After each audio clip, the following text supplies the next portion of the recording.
Hello, everyone, and welcome to the Aegle Therapeutics company presentation. Aegle is developing first-in-class therapy using mesenchymal stem cell-derived exosomes. We are using the exosomes to deliver naturally occurring RNA and proteins, and we are able to do so and move into the clinic using a proprietary isolation process. The first indication that we are targeting is epidermolysis bullosa. EB is an orphan pediatric skin blistering disease. It's known as the worst disease you've never heard of and currently has no treatment and no cure. Revenue potential for a rare disease such as EB and its multiple facets can be quite significant. But we are a platform technology with multiple indications in several large markets. And as we progress through our clinical development, we believe there will be tremendous opportunity to license non-strategic indications. The team at Aegle brings extensive domain and functional expertise and experience. And if I was with you today, I would have the pleasure of introducing you to my colleagues, but I don't have that pleasure today, so let me tell you a little bit about Dr. Badievos. Van is our founder. He's our chief scientific officer. He is a leader in regenerative medicine and extracellular vesicle research, particularly in the dermatology area. He has extensive experience in clinical developments. He is a professor and clinician at the University of Miami, and he's got 25 years treating patients and running clinical trials in regenerative wound healing. Heidi Kempinski, she is our SVP and head of operations. She's got 20 years of experience in manufacturing and product development, including biologics, most recently at GSK and Tesaro. Willstein Lennon, VP of Clinical Operations, joins us with 25 years of managing clinical trials, and she was the former VP of Clinical Operations at Scioderm, another EB company. And Patrick Vera, our controller, brings extensive financial experience to the company. Let me tell you about Aegle's recent milestones. This year we closed on a $6.5 million Series A round. The funding is for both clinical manufacturing of our product and a phase 1/2A study in Dystrophic EB. Our investors include TELUS BioVentures, New World Angels, and DEFTA Healthcare Technologies, among others. We have completed manufacturing transfer to a commercial CDMO and anticipate beginning our clinical run here shortly. We've been cleared by the FDA to begin clinical trials in dystrophic EB patients. This year, we were awarded a government grant from the CDMRP of about $1.5 million to conduct a first-in-man 10-patient burn trial using our EV therapy. And we've had a lot of great news on the intellectual property front. Our EV patent was granted in the US, Canada, EU, Japan, and Australia. China claims have been deemed allowable, and we're waiting for the final decision of allowance. We have been nationalizing our continued patents in EB.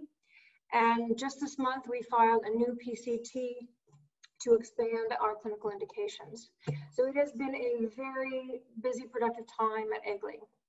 Let's talk a little bit about Aegle's exosomes. Our exosomes are secreted by and isolated from allogeneic or donor bone marrow mesenchymal stem cells. So again, we are in the regenerative medicine area coming out of stem cell therapy, but we are cell-free therapy. Our exosomes, and the term exosomes can be used interchangeably, but when we say exosomes, we're talking about exosomes, microvesicles, and apoptotic bodies that are secreted by these mesenchymal stem cells. We refer to them as exosomes or EVs. They carry, these EVs carry valuable cargo, which includes proteins, genetic material, lipids, all obtained from their parent cell at the time they are secreted. And they transport this cargo. They fuse into target cells and deposit their cargo with the cell and deliver instructions from their parent cells. So these exosomes, they shuttle transcription factors and genetic material which implicates their role in cell-to-cell communication and modulation of molecular activities of the recipient cells. If I leave you with one concept today, that EVs are not cells, but they carry the signals of cells. So why epidermolysis bullosa? As I mentioned, this is clearly one of the worst disease. It's known as the worst disease you've never heard of. Rare pediatric skin blistering disease. There's about 500,000 patients worldwide for all subtypes of EB, about 25,000 in the United States. We are targeting dystrophic EB, which has about 5,800 patients in the US. There's no treatment, there's no cure. Bandages can cost $10,000 to $80,000 per month. Parents and patients have to spend hours draining the blisters, which takes about 3 hours a day. It's incredibly painful. These patients suffer from open wounds and disfiguring scarring, and some suffer from a limited lifespan. As I mentioned, there are several major subtypes of EB. We are focused on the subtype called Dystrophic EB or DEB. This is a monogenetic disorder where the patient cannot make, the gene that's affected is the gene COL7A1, which produces collagen 7. In dystrophic EB patients, they cannot produce any or enough collagen 7 protein, okay? Why do we care? What does the body need collagen 7 for? It's used to make anchoring fibrils, and anchoring fibrils hold the epidermis, which is the top layer of the skin, to the dermis, which is the underlying layer of the skin. And in intact cells, you'll see to the left in the picture there, you'll see this cell. These cells are normal intact skin cells, and they have strong anchoring fibrils which attach the cells themselves to the dermis. If you go to the middle, where the arrow is pointing to the right, this is a recessive dystrophic EB cell. And these RDEB cells, recessive dystrophic EB cells, cannot make any collagen 7. And therefore, they have no anchoring fibrils. And therefore, minor friction, which is literally rubbing your skin, rubbing the skin together, picking up a child under their arms, can tear the skin and blister the skin and cause horrific harm to the skin. There are also varying degrees of this disease where the body cannot make enough or makes rudimentary appearing anchoring fibrils because of inadequate proteins. But we're looking at dystrophic, all different forms, including recessive dystrophic EB. So exosomes induce recessive dystrophic EB cells to make their own collagen 7 in vitro, okay? So this is very exciting. In a paper that was published in Biochemistry in 2018, we were able to show that bone marrow-derived mesenchymal stem cells, once cultured, secrete these exosomes, which we call extracellular vesicles. And if you look at the blow up there, you'll see that the schematic shows that these EVs carry proteins, but they also carry genetic material, the COL7A1 mRNA.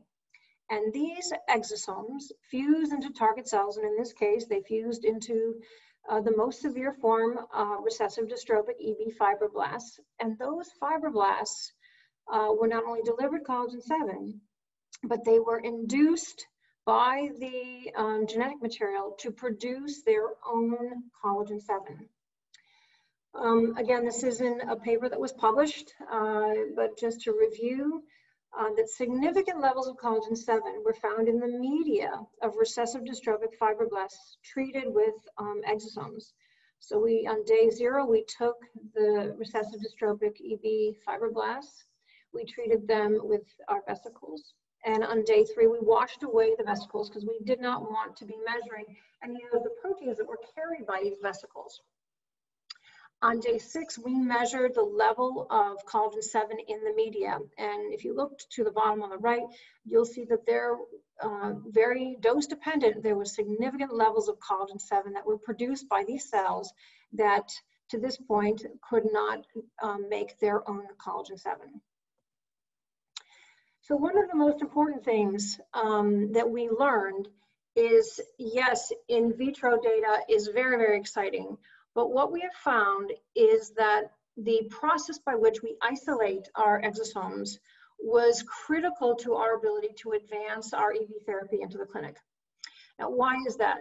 People have been isolating exosomes for years. Well, they work fine in research and diagnostic applications, but when you talk about going in vivo, traditional isolation processes can modify or damage exosomes. And if that happens, and we have shown this in porcine wound models, you can create an adverse inflammatory response in vivo. So our isolation process was developed, frankly, when we ran into some failures with our animal models, whereby the traditional methods isolated the extracellular vesicles that caused harm to these animals. So we developed a new isolation process that doesn't damage the exosomes. It causes no adverse inflammation. And frankly, it's a process that can be used to isolate exosomes from any cells. And this was critical for us, as I mentioned, to getting into the clinic.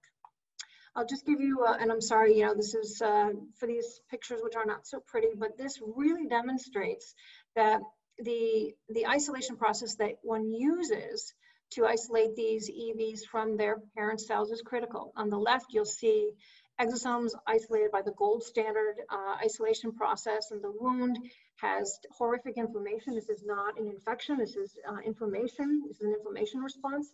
This is day 5 of a 2nd-degree burn wound in porcine wound models. On the right, day 5, same thing, using extracellular vesicles used, isolated by our method, and you can see not only is the wound essentially healed, there's even hair growing out of it, and if you look at the histology, you'll see angiogenesis and neuronal regeneration.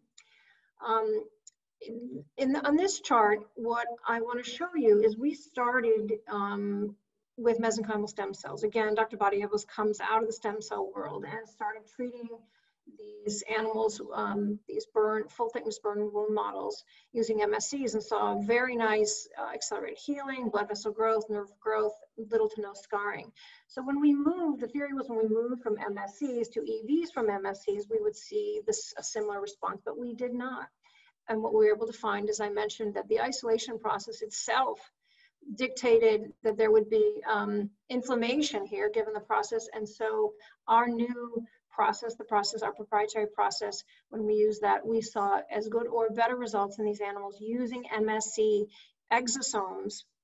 And we saw, again, accelerated healing, increased neuronal regeneration, angiogenesis, and so on. So we believe that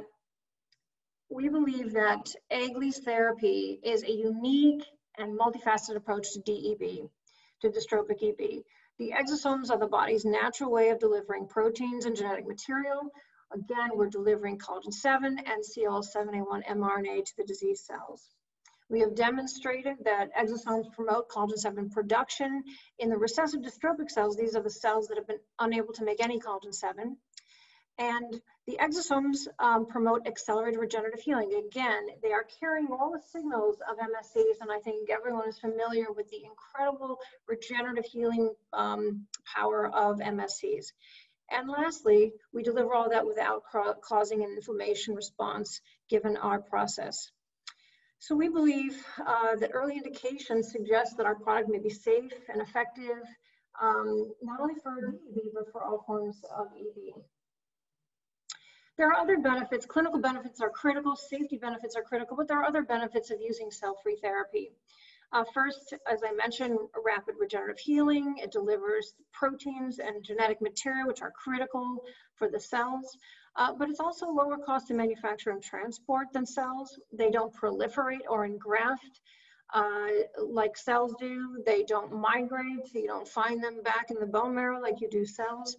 They're not living, they don't require oxygen. So again, when you're working with cells, that can be challenging to handle the cells and get live cells administered. And these have, they're very stable. Our projected product development timeline in EB, our IND was cleared last year.